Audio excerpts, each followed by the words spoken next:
Hi every one. ഇന്ന് നമ്മൾ module 6 leading and controlling part 3 കിടക്കുകയാണ്. നമ്മൾ പാർട്ട് 2 നമ്മൾ ഡിസ്കസ് ചെയ്തിരുന്നു ഫീഡ്ബാക്ക് കൺട്രോളും ഫീഡ് ഫോർവേഡ് കൺട്രോളും. ഈ വീഡിയോയിൽ നമ്മൾ ഡിസ്കസ് ചെയ്യാൻ പോകുന്നത് 3 ടോപ്പിക്കാണ്. Various types of control techniques, what do you mean by overall controls and global controlling. Now, control techniques. A variety of tools and techniques have been used over the years to help managers to perform the controlling function. The first kind of control technique is budgets. Budgeting is the formulation of plans for a given period in numerical terms. Budgets are statements of anticipated results either in financial terms or non-financial terms. നമ്മൾ third module types of പ്ലാൻസിൻ്റെ കീഴിൽ നമ്മൾ പഠിച്ചതാണ് budgets എന്ന് പറയുന്നത്. എന്താണ് budget? It is the plan which is expressed in numerical terms. Okay, it may be financial or non financial. എന്താണ് financial term എന്ന് പറയുന്നത്? ഫിനാൻഷ്യൽ ടേം എന്ന് പറയുന്നത് നമ്മൾ ബഡ്ജറ്റ് എക്സ്പ്രസ് ചെയ്യുന്നത് അമൗണ്ട് ഓഫ് മണി അല്ലെങ്കിൽ അമൗണ്ട് ഓഫ് ക്യാഷിലായിരിക്കും നമ്മൾ എക്സ്പ്രസ് ചെയ്യുന്നത്. നോൺ ഫിനാൻഷ്യൽ ടേംസ് എന്ന് പറയുമ്പം എന്താണ്? It may be time, it may be number of man hours, it may be number of labourers, machine hours etcetera. ഇതാണ് budget എന്ന് പറയുന്നത്. Next, financial statements. Financial statements are generally prepared at the end of every financial year to assess the various financial activities and strength of an enterprise. The most commonly used financial statements are balance sheets, income statements, profit or loss account. അപ്പം ഒരു കമ്പനിയുടെ various kinds of ആക്ടിവിറ്റീസും strength assess ചെയ്യാൻ വേണ്ടിയാണ് നമ്മളെന്താ financial statements use ചെയ്യുന്നത്. അപ്പം different kinds of financial statements എന്താണ്? Balance sheet, income statements, profit or loss account. Next is return on investment or ROI. ROI is the rate of return a company can earn on the capital allocated to it. ROI is aimed at measuring profit as a return on capital employed for producing them. ROI can be expressed as net profit divided by cost of investment into 100.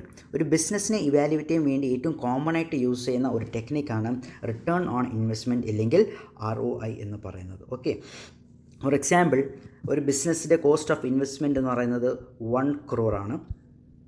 അതിൻ്റെ net profit in the first year എന്ന് പറയുന്നത് 10 lakh ആണ്. അങ്ങനെയാണെങ്കിൽ അതിൻ്റെ ROI എന്ന് പറയുന്നത് എന്തായിരിക്കും? 10 lakh divided by 1 crore into 100, that is 10%. അതായത് 1 crore-ൻ്റെ 10%, അതായത് 10 lakh എന്ന് പറയുന്നത് ഫസ്റ്റ് ഇയറിൽ തിരിച്ച് കിട്ടി. ഇതെന്ന് പറയുന്നത് ഒരു ബിസിനസ്സിൻ്റെ പ്രോഫിറ്റബിലിറ്റിയെക്കുറിച്ച് നമുക്കൊരു മെഷറാണ് ROI എന്ന് പറയുന്നത്. അപ്പോൾ ROI കൂടുന്നതനുസരിച്ച് ആ ബിസിനസ്സിൻ്റെ പ്രോഫിറ്റബിലിറ്റി കൂടുതൽ ആണ്. Okay, it can be also used as A control technique. For example, ഒരു ബിസിനസ്സിൻ്റെ എക്സ്പെക്റ്റഡ് ROI is 10%. പക്ഷേ ആക്ച്വൽ ROI എന്ന് പറയുന്നത് 5% കിട്ടിയുള്ളൂ. Then the manager has to look into why this ROI has reduce to 5% and he has to put corrective actions. Okay, ഇതാണ് ROI അല്ലെങ്കിൽ return on investment എന്ന് പറയുന്നത്. Next technique എന്ന് പറയുന്നത് ഗാൻറ്റ് ചാർട്ട്സ് ആണ്. They are ideal for tracking progress of activities. A Gantt chart essentially consists of 2 coordinates. The horizontal represents the time elapsed and the vertical represents the jobs or activities performed. It is used as a visual tool to show the scheduled and actual progress of projects. നമുക്കൊരു പ്രോജക്റ്റിൻ്റെ ഒരു sample ഗാൻറ്റ് ചാർട്ടിലോട്ട് കിടക്കാം. ഒരു ഗാൻറ്റ് ചാർട്ടിൻ്റെ X ആക്സിസിൽ ഡ്യൂറേഷനും Y ആക്സിസും ആക്ടിവിറ്റിയാണ് represent ചെയ്യുന്നത്. Okay, അപ്പോൾ ആ ഒരു പ്രോജക്റ്റിൽ 6 ആക്ടിവിറ്റീസ് ഉണ്ട്. അപ്പോൾ first research, second design, third layout, developing, upload, finishing. അതായത് ആ ഒരു പ്രോജക്റ്റ് സ്റ്റാർട്ട് ചെയ്യുന്ന റിസർച്ച് എന്ന് പറയുന്ന ആക്ടിവിറ്റിയും എൻഡ് ചെയ്യുന്നത് ഫിനിഷിംഗ് എന്ന് പറയുന്ന ആക്ടിവിറ്റിയിലാണ് എൻഡ് ചെയ്യുന്നത്. ഓക്കെ, റിസർച്ച് എന്ന് പറയുന്ന ആക്ടിവിറ്റി ഫസ്റ്റ് വീക്ക് സ്റ്റാർട്ട് ചെയ്യുന്നു, സെക്കൻഡ് വീക്കിൽ എൻഡ് ചെയ്യുന്നു. അതിൻ്റെ ടോട്ടൽ ഡ്യൂറേഷൻ എന്ന് പറയുന്നത് 2 weeks ആണ്. അത് കഴിഞ്ഞിട്ട് ഡിസൈൻ എന്ന് പറയുന്ന ആക്ടിവിറ്റി സെക്കൻഡ് വീക്കിൽ സ്റ്റാർട്ട് ചെയ്യുന്നു, തേർഡ് വീക്കിൽ എൻഡ് ചെയ്യുന്നു. ടോട്ടൽ ഡ്യൂറേഷൻ എന്ന് പറയുന്നത് 2 weeks ആണ്. നെക്സ്റ്റ് ലേ ഔട്ട് എന്ന് പറയുന്ന ആക്ടിവിറ്റി സെക്കൻഡ് വീക്കിൽ സ്റ്റാർട്ട് ചെയ്യുന്നു, ഫോർത്ത് വീക്കിൽ എൻഡ് ചെയ്യുന്നു. ടോട്ടൽ ഡ്യൂറേഷൻ എന്ന് പറയുന്നത് 3 weeks ആണ്. നെക്സ്റ്റ് ഡെവലപ്പിംഗ് എന്ന് പറയുന്ന ആക്ടിവിറ്റി സ്റ്റാർട്ട് ചെയ്യുന്നു, ഫോർത്ത് വീക്കിൽ സ്റ്റാർട്ട് ചെയ്യുന്നു, സിക്സ്ത് വീക്കിൽ എൻഡ് ചെയ്യുന്നു. ടോട്ടൽ ഡ്യൂറേഷൻ എന്ന് പറയുന്നത് 3 weeks ആണ്. നെക്സ്റ്റ് അപ്ലോഡ് എന്ന് പറയുന്ന ആക്ടിവിറ്റി സ്റ്റാർട്ട് ചെയ്യുന്നു, ഫിഫ്ത്ത് വീക്കിലാണ് സ്റ്റാർട്ട് ചെയ്യുന്നത്, സിക്സ്ത് വീക്കിൽ എൻഡ് ചെയ്യുന്നു. ടോട്ടൽ ഡ്യൂറേഷൻ 2 weeks ആണ് ഇവിടെ. ഫിനിഷിംഗ് എന്ന് പറയുന്ന ലാസ്റ്റ് ആക്ടിവിറ്റി സിക്സ്ത് വീക്കിൽ സ്റ്റാർട്ട് ചെയ്യുന്നു, സെവൻത്ത് വീക്കിൽ എൻഡ് ചെയ്യുന്നു. ടോട്ടൽ ഡ്യൂറേഷൻ എന്ന് പറയുന്നത് 2 weeks ആണ്. ഓക്കെ, ഇതാണ് ഒരു ഗാൻറ്റ് ചാർട്ട് എന്ന് പറയുന്നത്. അപ്പോൾ നമ്മളെ ഈ ടോട്ടൽ പ്രോജക്റ്റ് ഡ്യൂറേഷൻ എത്ര വരും? 7 weeks വരും. 7 weeks വരും. ഈ ഗാൻറ്റ് ചാർട്ടിൻ്റെ ഒരു പ്രത്യേകത എന്ന് പറഞ്ഞാൽ നമുക്കിതൊരു കൺട്രോൾ ടെക്നിക്കായിട്ട് യൂസ് ചെയ്യാൻ പറ്റും. ഓക്കെ, അതായത് നമുക്കൊരു പ്രോജക്റ്റ് സ്റ്റാർട്ട് ചെയ്യുന്നതിന് മുമ്പ് തന്നെ നമുക്കൊരു ഗാൻറ്റ് ചാർട്ട് ഉണ്ടാക്കാൻ പറ്റും. അതായത് ഒരു എക്സ്പെക്റ്റഡ് പ്രോജക്റ്റ് ഷെഡ്യൂൾ നമുക്ക് ഉണ്ടാക്കാൻ പറ്റും. അതുപോലെ തന്നെ ഇതുണ്ടാക്കിയതിന് ശേഷം നമുക്ക് ആക്ച്വലായിട്ട് പ്രോജക്റ്റ് പ്രോഗ്രസ് ചെയ്യുന്ന സമയത്ത് നമുക്കൊരു ഗാൻറ്റ് ചാർട്ട് ഉണ്ടാക്കും. എന്നിട്ട് നമ്മൾ എന്ത് ചെയ്യും? ഈ ആക്ച്വൽ ഷെഡ്യൂളും എക്സ്പെക്റ്റഡ് ഷെഡ്യൂളും തമ്മിൽ നമുക്ക് കമ്പയർ ചെയ്തിട്ട് എന്തെങ്കിലും ഡീവിയേഷൻ ഉണ്ടെങ്കിൽ നമുക്ക് ഐഡൻറ്റിഫൈ ചെയ്തിട്ട് അതിനനുസരിച്ച് കറക്റ്റീവ് ആക്ഷൻ നമുക്ക് ഇംപ്ലിമെൻറ്റ് ചെയ്യാൻ പറ്റും. അതാണ് ഗാൻറ്റ് ചാർട്ടിൻ്റെ അഡ്വാൻറ്റേജ് എന്ന് പറയുന്നത്. Next, network analysis using PERT. Program Evaluation and Review Technique is commonly known as PERT, is a popular project management tool based on network analysis that allows the production managers to plan, manage and control complex projects. Circle represents an event and it is numbered in the order which it occurs. Arrow represents an activity. Activity time is represented by the numbers beside the arrows. From the analysis of the network, critical path can be identified. Critical path is the sequence of events that takes longest time to occur. ഇവിടെ ഒരു പ്രോജക്റ്റിൻ്റെ network ഡയഗ്രമാണ് ഇവിടെ കാണിച്ചിരിക്കുന്നത്. Okay, circle represents an event. ഇവിടെ കാണിച്ചിരിക്കുന്ന ഓരോ blue സർക്കിളും represent ചെയ്യുന്നത് ഈവൻ്റാണ്. Event. Okay, and it is numbered in the order which it occurs. Okay, ഇവിടെ നമ്മൾ സർക്കിൾ എന്ന് പറയുന്ന ഈവൻ്റാണ്. സർക്കിളിൻ്റെ നമ്പർ ചെയ്തിട്ടുണ്ട് 10, 20, 30, 40, 50 in the order in which it occurs. Okay, arrow represents an activity. ഓരോ ആരോ റെപ്രസെൻറ്റ് ചെയ്യുന്നത് ആക്ടിവിറ്റിയാണ്. ഫോർ എക്സാമ്പിൾ, ഇതെന്ന് പറയുന്നത് ആക്ടിവിറ്റി എ ആണ് റെപ്രസെൻറ്റ് ചെയ്യുന്നത്. ഈ ഒരു ആരോ റെപ്രസെൻറ്റ് ചെയ്യുന്നത് ആക്ടിവിറ്റി ബി. ഈ ഒരു ആരോ റെപ്രസെൻറ്റ് ചെയ്യുന്നത് ആക്ടിവിറ്റി ഡി. ഈ ഒരു ആരോ റെപ്രസെൻറ്റ് ചെയ്യുന്നത് ആക്ടിവിറ്റി സി. ഈ ഒരു ആരോ റെപ്രസെൻറ്റ് ചെയ്യുന്നത് ആക്ടിവിറ്റി ഇനെ ആണ് നമ്മൾ റെപ്രസെൻറ്റ് ചെയ്യുന്നത്. Okay, activity time is represented by numbers beside the arrows. Okay, ഇവിടെ ഫോർ എക്സാമ്പിൾ ആക്ടിവിറ്റി എയുടെ അടുത്തൊരു നമ്പർ അടപ്പുണ്ട്, 4 എന്ന് പറയുന്ന നമ്പർ അടുപ്പുണ്ട്.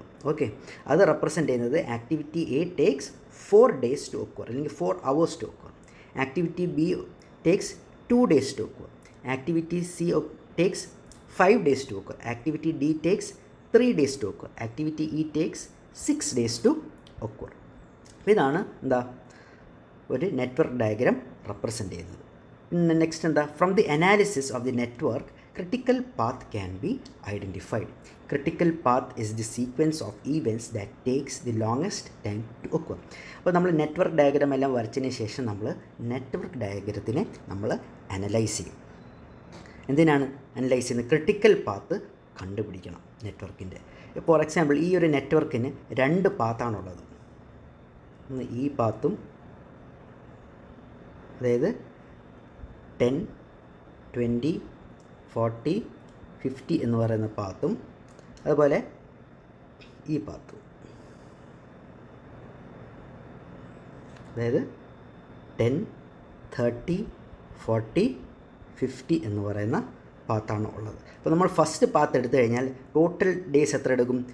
4 + 5 + 6, അതായത് 15 ഡേയ്സ് എടുക്കും. അതുപോലെ നെക്സ്റ്റ് പാത്ത് നമ്മൾ അനലൈസ് ചെയ്ത് കഴിഞ്ഞാൽ 10, 30, 40, 50, അതായത് 2 + 3 + 6, 11 ഡേയ്സാണ് വരുന്നത്. 11 ഡേയ്സ്. അപ്പോൾ ഇതിനകത്ത് ഏറ്റവും കൂടുതൽ ടൈം എടുക്കുന്ന ഏതാണ്? 10, 20, 40, 50, അതായത് 15 ഡേയ്സ് ഒക്കർ ചെയ്യുന്ന പാത്താണ് എന്താ ക്രിട്ടിക്കൽ പാത്ത് എന്ന് പറയുന്നത്. അതായത് critical path is the sequence of events that takes the longest time to occur. അപ്പോൾ നമ്മുടെ ക്രിട്ടിക്കൽ പാത്ത് ഏതാണ് ഇവിടെ? ഈ ഒരു പാത്രം 10, 20, 40, 50, 10, 20, 40, 50 എന്ന് പറയുന്ന സീക്വൻസ് ഓഫ് ആക്ടിവിറ്റീസിനാണ് എന്താ ക്രിട്ടിക്കൽ പാത്ത് എന്ന് പറയുന്നത്. ഇതിൻ്റെ ഒരു സിഗ്നിഫിക്കൻസ് എന്താണെന്ന് പറഞ്ഞാൽ, ഈ ക്രിട്ടിക്കൽ പാത്തിൽ എന്തെങ്കിലും ഡിലേ വന്നു കഴിഞ്ഞാൽ നമ്മുടെ ടോട്ടൽ പ്രോജക്റ്റ് ഡ്യൂറേഷനായ 15 ഡേയ്സിൽ അത് എഫക്റ്റ് ചെയ്യും. ചിലപ്പോൾ ആക്ടിവിറ്റി എയിൽ എന്തെങ്കിലും ഡിലേ വന്നു കഴിഞ്ഞാൽ 4 ഡേയ്സ് എന്ന് പറയുന്നത് 5 ഡേയ്സ് വന്നു കഴിഞ്ഞാൽ ഇവിടെ നമ്മൾ ടോട്ടൽ പ്രോജക്റ്റ് ഡ്യൂറേഷൻ എങ്ങോട്ട് ഷിഫ്റ്റ് ചെയ്യും? 16 ഡേയ്സ് ആയിട്ട് ഷിഫ്റ്റ് ചെയ്യും. അത് നമുക്ക് നല്ലതല്ല. അതുകൊണ്ട് തന്നെ ക്രിട്ടിക്കൽ പാത്ത് കണ്ടുപിടിച്ച് കഴിഞ്ഞാൽ ഉടനെ തന്നെ ഒരു മാനേജർ എന്ന് പറയുന്നത് he will focus on the activities in the critical path so that his project will not get delayed. Okay, ഇതാണ് CPM അല്ലെങ്കിൽ PERT എന്ന് പറയും, പ്രോഗ്രാം ഇവാലുവേഷൻ റിവ്യൂ ടെക്നിക് എന്ന് പറയുന്നത്. നെക്സ്റ്റ് നമ്മൾ ഓവറോൾ കൺട്രോൾസിലോട്ട് പോവുകയാണ്. So organisation is composed of small divisions or units, and performance of each unit will influence the overall performance. The overall control will help in controlling all division activities and is compared with overall performance for achieving end goals. Financial controls or overall controls consist of variables that reflect the overall performance of an organization. These mainly are profit and loss control, control through return of investment, management audits, and accounting firms. നമുക്കറിയാം organisation എന്ന് പറയുന്നത് ഒരുപാട് sub divisions കാണും. എന്നിട്ട് ഓരോ sub ഡിവിഷൻ്റെ performance എന്ന് പറയുന്നത് it will influence the overall performance. The overall control will help in controlling all the division activities and is compared to the overall performance for achieving the end goals. ഈ overall control എന്ന് പറയുന്നത് നമ്മൾ financial control എന്നും പറയും നമുക്ക്. It consists of variables that reflect the overall performance of an organization. Mainly 3 types of techniques are used: profit and loss control, control through return of investment, and management audits and accounting firms. First, profit and loss control. Profit and loss statement shows all revenues and expenses for a given period. Profits are a definite standard against which success is measured. It is a summary of results of business operations. Each part or divisions of the enterprise should contribute towards this. അപ്പോൾ നമ്മൾ organisation ഇഷ്ടംപോലെ divisions ഉണ്ട്. ഓരോ ഡിവിഷൻസിൻ്റെയും profit loss statements നമ്മൾ എടുക്കും. എന്നിട്ട് നമ്മളത് സ്റ്റാൻഡേർഡായിട്ട് നമ്മൾ യൂസ് ചെയ്യും. പ്രോഫിറ്റ്സ് ആണ് നമ്മൾ സ്റ്റാൻഡേർഡായിട്ട് യൂസ് ചെയ്യും. ഓക്കെ, നെക്സ്റ്റ് എന്ന് പറയുന്നത് control through return on investment. Rate of return എങ്കിൽ റിട്ടേൺ ഓഫ് ഇൻവെസ്റ്റ്മെൻറ്റ് നമ്മൾ നേരത്തെ ഡിസ്കസ് ചെയ്തതാണ്. എന്താണത്? It is a rate of return that a company or division can earn on the capital allotted to it. It shows the relative success of the organisation. It recognises the fundamental fact that capital is the critical factor in any enterprise. Next എന്ന് പറയുന്നത് management audits and accounting firms. Accounting audit agencies or firms do various types of auditing in companies. It is an independent process aims at pointing out inefficiencies in the performance of management functions. It is not compulsory and not enforced by laws. ചിലപ്പോൾ ചില ബിസിനസ്സുകൾ എന്ത് ചെയ്യും, അവർ third party, അതായത് വേറൊരു accounting ഫേംസുമായിട്ട് type ചെയ്തിട്ട് അവരുടെ financial activities എല്ലാം ഓഡിറ്റ് ചെയ്യും. ഓഡിറ്റ് ചെയ്താലൊരു ഗുണം എന്താണെന്ന് വെച്ചാൽ അവരുടെ it helps in pointing out inefficiencies in the performance of management functions. ഒരു തേർഡ് പാർട്ടിയെ കൊണ്ട് നമ്മുടെ ഫങ്ഷൻസ്, നമ്മുടെ പെർഫോമൻസ് ഓഡിറ്റ് ചെയ്ത് കഴിഞ്ഞാൽ നമുക്ക് എന്തെങ്കിലും ഇന്നെഫിഷ്യൻസീസ് ഉണ്ടെങ്കിൽ അത് കണ്ടുപിടിക്കാൻ പറ്റും. പിന്നെ അതുപോലെ തന്നെ it is also not compulsory and is not enforced by law. Next is global controlling. Organization consists of employees from different countries with varied culture, customs and practices. The employee may follow different styles, ethics, and it will be a great challenge for the manager. The managers must be adaptive and flexible to manage this diverse work environment. Managers must understand different cultural groups to manage the controlling process effectively. അപ്പോൾ ഒരു global ഓർഗനൈസേഷൻ്റെ case എടുത്തു കഴിഞ്ഞാൽ there will be employees from different countries, they may follow different styles, they follow different ethics, and they have different cultural groups.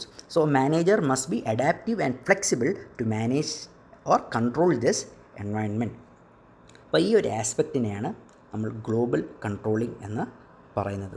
Okay, അപ്പോൾ ഇതോടെ നമ്മുടെ module 6ൻ്റെ third part ഇവിടെ അവസാനിച്ചിരിക്കുകയാണ്. Okay, നിങ്ങൾക്ക് ഈ വീഡിയോ ഇഷ്ടപ്പെട്ടെങ്കിൽ ലൈക്ക് ചെയ്യുക, ഷെയർ ചെയ്യുക, സബ്സ്ക്രൈബ് ചെയ്യുക, and don't forget to hit the bell icon. Thank you everyone.